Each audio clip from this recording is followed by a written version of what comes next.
बोलिए सद्गुरु देव की जय। ध्येयं सदा हि सुगुरोश्चरारविन्दं ज्ञेयं शुभं कलिमलोघारं सुवाक्यं नेयं मुदा यतिः परैः परिपूज्यमानं सेव्यं भजामि चित्तरूपमजं कबीरम्। बोलिए सद्गुरुदेव की जय। बंदी छोर कबीर साहब की जय।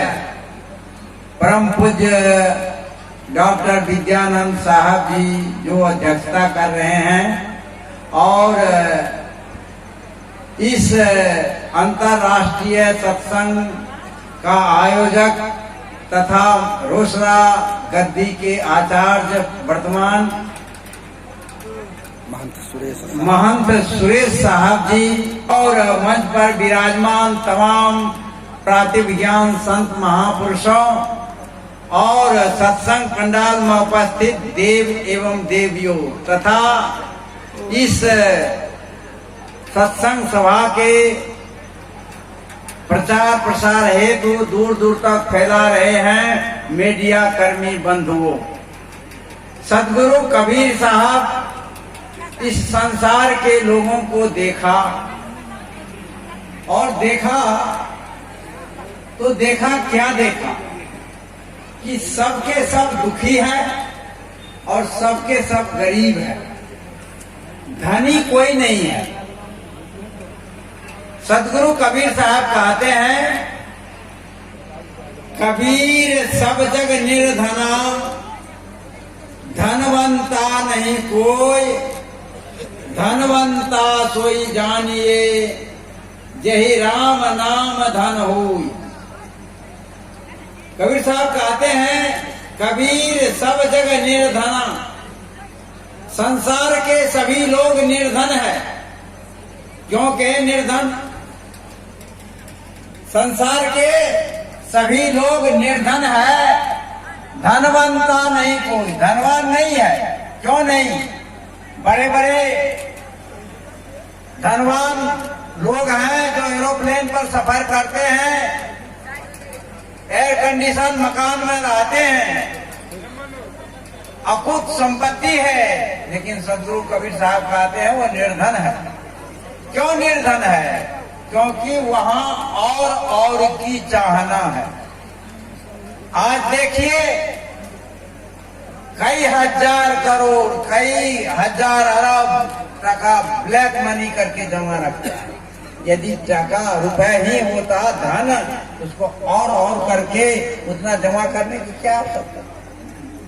सद्गुरु कबीर साहब ने कहा साईं इतना दीजिए जामे कुटुंब समाय, मैं भी भूखा ना रहूं, साधु न भूखा जाए। धन का इतना संग्रह खोरी नहीं होना चाहिए जो हम हजारों हजार लोगों के धन को संग्रह करके एक जगह जमा कर दे और लोग को परेशानी में डाले। कबीर साहब कहते हैं उतना ही साईं दीजिए, उतना ही धन चाहिए कि मैं भूखा ना रहूं, साधु न भूखा जाए, कुटुंब परिवार हमारा चले, उतना ही धन चाहिए। और आगे कहते हैं कि करु बहिया बल आपनी, छार वीरानी हाथ, जाके आगन नदी बहे, सोकस मरे प्यार। अपने आप पर भरोसा करने के लिए सद्गुरु कहते हैं, दूसरे पर भरोसा नहीं चाहते। तीसरी बात उन्होंने कहा कि कहे कबीर कुछ उद्यम कीजिए, अपना हूं खाए और को दीजिए, पराश्रयी जीवन न जिए। क्योंकि हम दूसरे पर आधारित जीवन जिएंगे तो हम उस परम तत्व को, परम शांति को, वह परम धन को नहीं प्राप्त करेंगे। इसलिए कबीर साहब ने इस भौतिक धन को प्राप्त करने वाला को निर्धना कहा। हो गया बल्कि हो गया, ये डिस्टर्ब नहीं कर दिया, वही से बंद कर लीजिए ना। यह धन छूट जाने वाला है, समझिए जरा बात आप लोग। यह धन साथ जाने वाला नहीं है, तब साथ कौन जाएगा? कहा राम नाम धन हो। मत कीजिए, जो राम नाम वचन का अभ्यास कीजिए। धन को प्राप्त किया वह राम है क्या? क्या दशरथ के पुत्र राम को राम कबीर साहब कहते हैं? नहीं, कबीर साहब कहे हैं कि दशरथ सुख तिहु लोक ही जाना, राम नाम का मर्म है आना।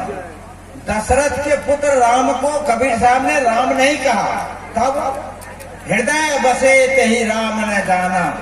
जो सबके हृदय में निवास करते हैं उस राम को कबीर साहब इंगित करते हैं। और जो राम नाम जो है, इस आत्मधन को जो उन्होंने प्राप्त किया वही धनवान है। आत्मधन अर्थात स्वरूप स्थिति, स्वरूप स्थिति को प्राप्त करने के लिए सदगुरु कबीर साहब कहते हैं जो व्यक्ति, जो साधक स्वरूप स्थिति को प्राप्त करते हैं उसकी स्थिति क्या होती है, उसकी स्थिति क्या होती है, वह संसार में कैसे रहते हैं, कैसे जीते हैं, क्या उसका पहचान है। तो कबीर साहब कहते हैं चाह गई चिंता मिटी मनवा बेपरवाह, जाको कछु नहीं चाहिए वो साहनपति साहब। और जब आत्मधन को प्राप्त कर लेता है, राम नाम धन को प्राप्त कर लेता है व्यक्ति साधक, तो अब उसको कुछ नहीं चाहिए। यदि चाहने की इच्छा रह गई, इसका मतलब है कि वह राम नाम के धन को प्राप्त नहीं किया, वह स्वरूप तत्व को प्राप्त नहीं किया, आत्मबोध नहीं हुआ। आत्मबोध जब हो गया तब उसे कुछ नहीं चाहिए। तब वहाँ राग कहाँ, वहाँ देश कहाँ, वहाँ अहंकार कहाँ, वहाँ सब मिट जाता है। अब जो मैं हूँ वही पंडाल में समस्त बैठे हुए हैं, जो पंडाल में समस्त बैठे हुए राम है वही राम मैं हूँ। यह भाव, यह अलग भाव नहीं होता, द्वैत भाव नहीं होता, अद्वैत भाव पैदा होता। जित देखो तित प्राण हमारो, घाव काहे पर घालो।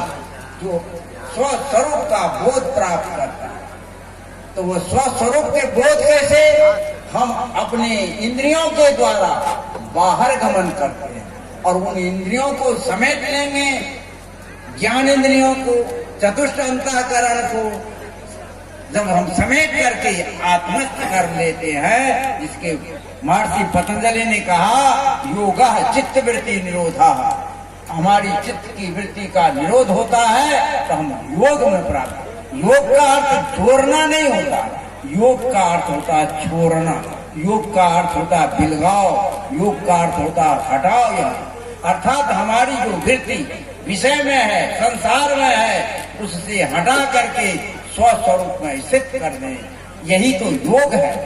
और जो स्वस्वरूप में स्थित करते हैं तो पतंजलि से पूछा गया था उसकी स्थिति क्या होती है, का तदा दृष्टु स्वरूपी अवस्था, वह स्वरूप अवस्था को प्राप्त करता है, अर्थात वह राम नाम धन को प्राप्त करता है। तो कबीर साहब ने कहा कबीर सब जग निर्धना, धनवंता नहीं कोई, धनवंता सोई जानिए यही राम नाम धन हो।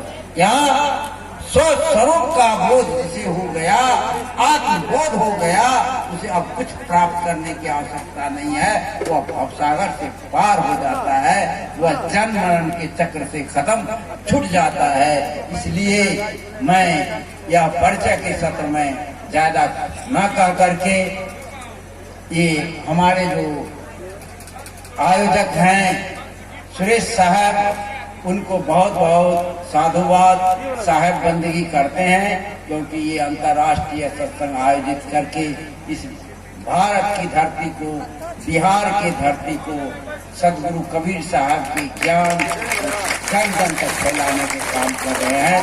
उनको बहुत बहुत साधुवाद, धन्यवाद, साहेब बंदगी करते हुए अपने वाणी में यहाँ विराम करता। बोलिए सदगुरु देव की।